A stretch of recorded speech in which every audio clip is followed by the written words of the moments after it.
Hey everybody. So a lot of you have messaged me about this article from Business Insider that says, I went to an Apple store for repair and I was shocked by how disorganized its shopping experience has become.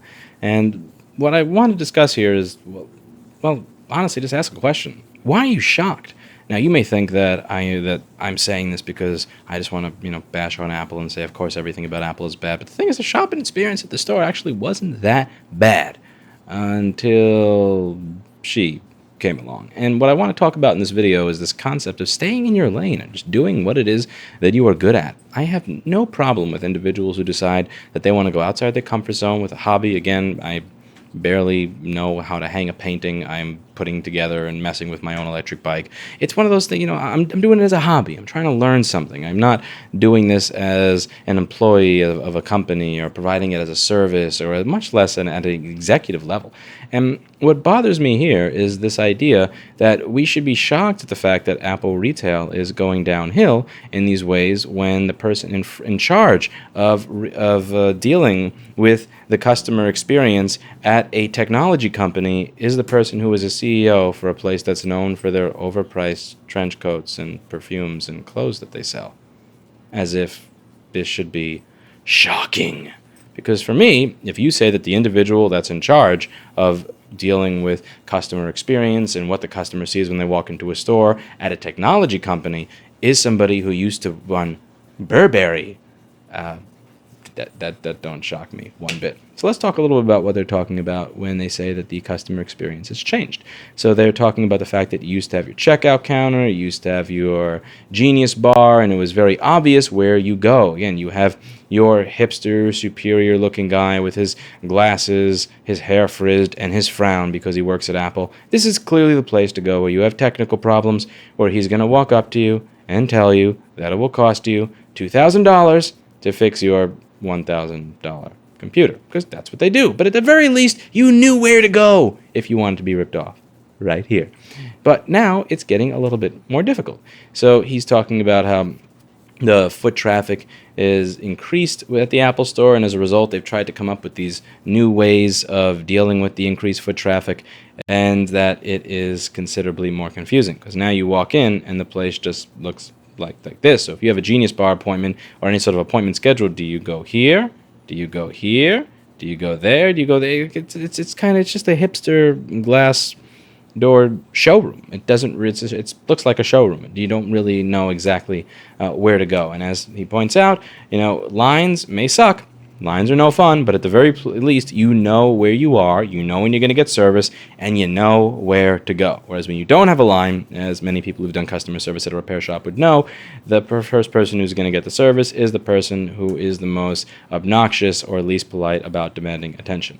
Now, this is something that's been going on for quite a few years. It's not, this is no new occurrence. She's been working at the company for quite a while and bringing all of the wisdom from a company that sells trench coats and perfumes to dealing with complex issues with customers when it comes to high-tech technology.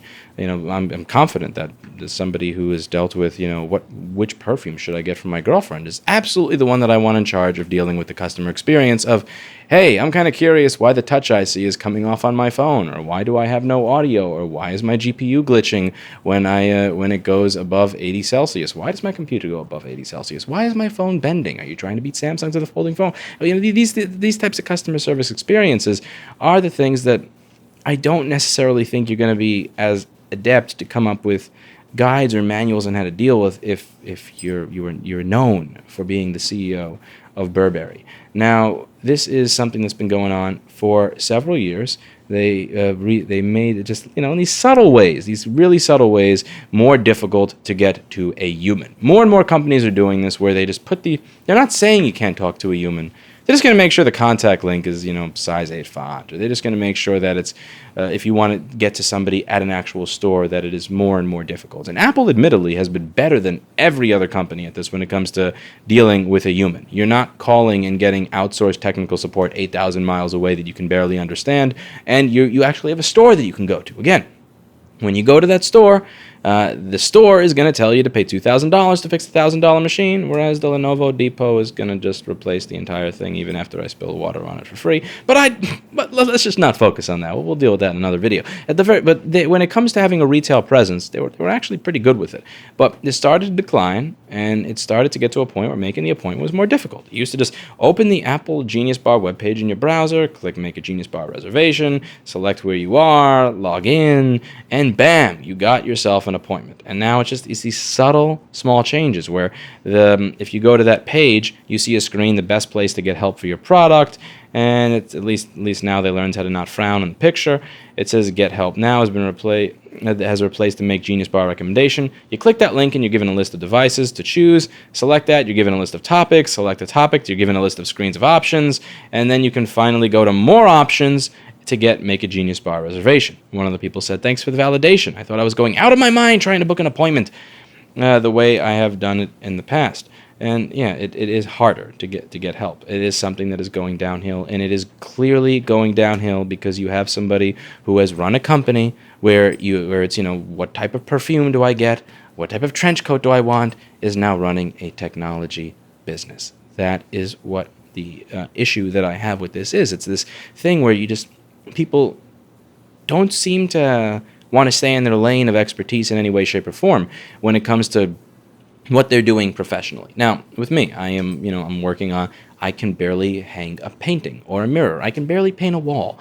I can, and up until 2 weeks ago, I had never changed a tire on anything in my life. And I'm working on modding an electric bicycle and messing with it and messing with the firmware settings in my controller and all sorts of stuff, and I'm putting it together myself. But I'm not doing that professionally. I'm not doing that as a service. I'm not working at another business doing that. I'm not working at a bike shop doing that. I'm doing that for me as a hobby.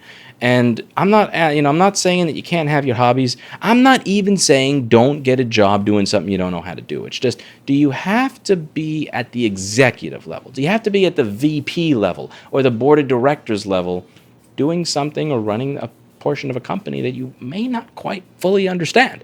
And I'm seeing this not just with Apple. It seems to be a trend with more and more companies where they don't stay in their lane, or they enter areas where they genuinely have no idea, and they're not doing it as a hobby. They're not doing it as extra credit. They're doing it for their multi-million-dollar salary, and it's just kind of strange. Now, there's another article that was done by Business Insider where they were talking about the reasons for these changes, and the reasons for the changes were obvious. It's because they are getting more and more business, and they have to figure out how to be able to deal with more and more business. So if you have more and more business, then you're going to have to get people out quicker. You're going to have to figure out these subtle ways to, you're not going to tell people, don't come to my store. You just make it harder. You just make it more and more difficult to do. And I understand why you're doing that if you have more and more people. And as it says in this other Business Insider article, you can see they're saying that, one guy was saying that during Christmas time, you can hardly move in the store, and that they're being pushed to get people in and out as fast as possible.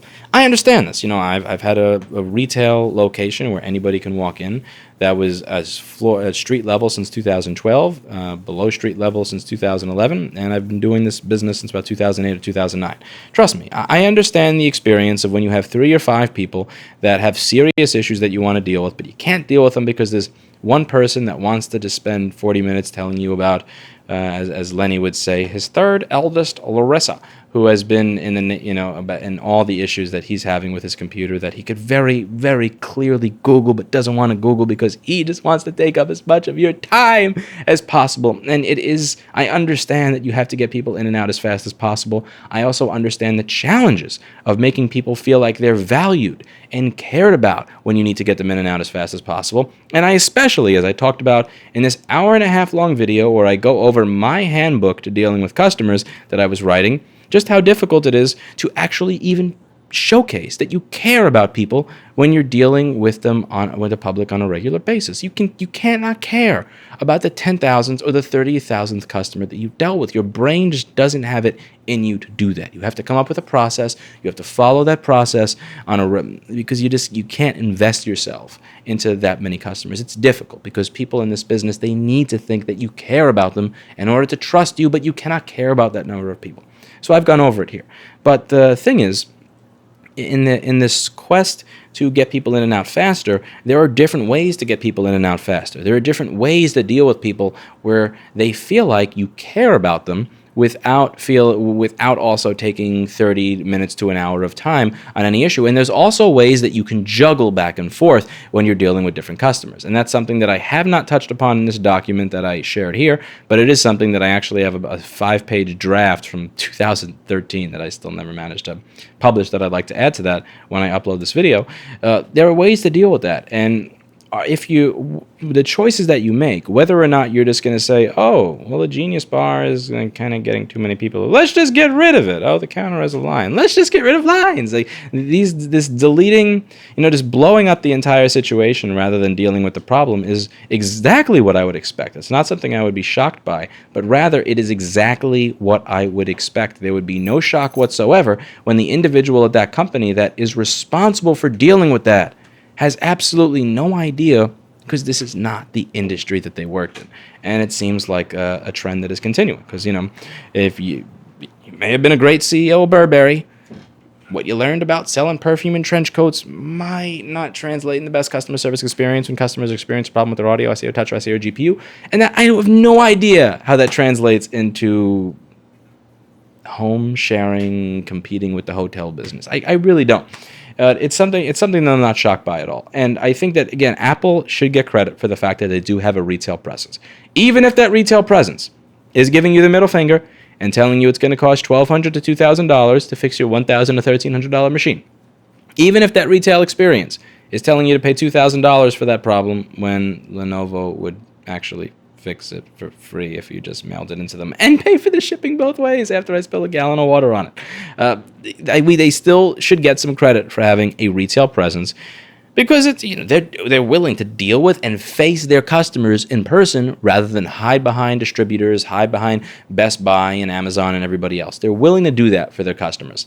And it's really sad to see one of the few companies that actually is willing to do that kind of slowly have that experience kind of get, shaved away in this very, what's the way to say it? This very, maximize efficiency, venture capitalist kind of way by somebody who did not have the experience to understand how to deal with customers that are having problems at a tech business. I dare say that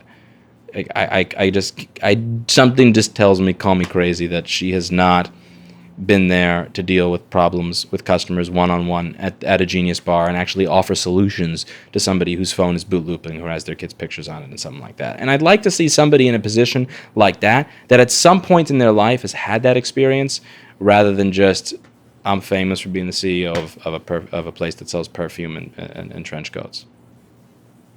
What? So you tell me what you all think. I'm interested to hear what you all think in the comments down below. Thank you very much for watching. As always, I hope you learned something. If the internet at work does allow, I may actually be able to download some board repair videos that they've done over the weekend, edit them, and upload them. But I probably won't, because I'm on vacation, and I don't really want to do much while I'm on vacation other than go to the beach, enjoy the sun, jump into the ocean, walk around, and with any luck, not pass by any more Apple or Spectrum stores. But that's it for today, and I'll see you in the next video.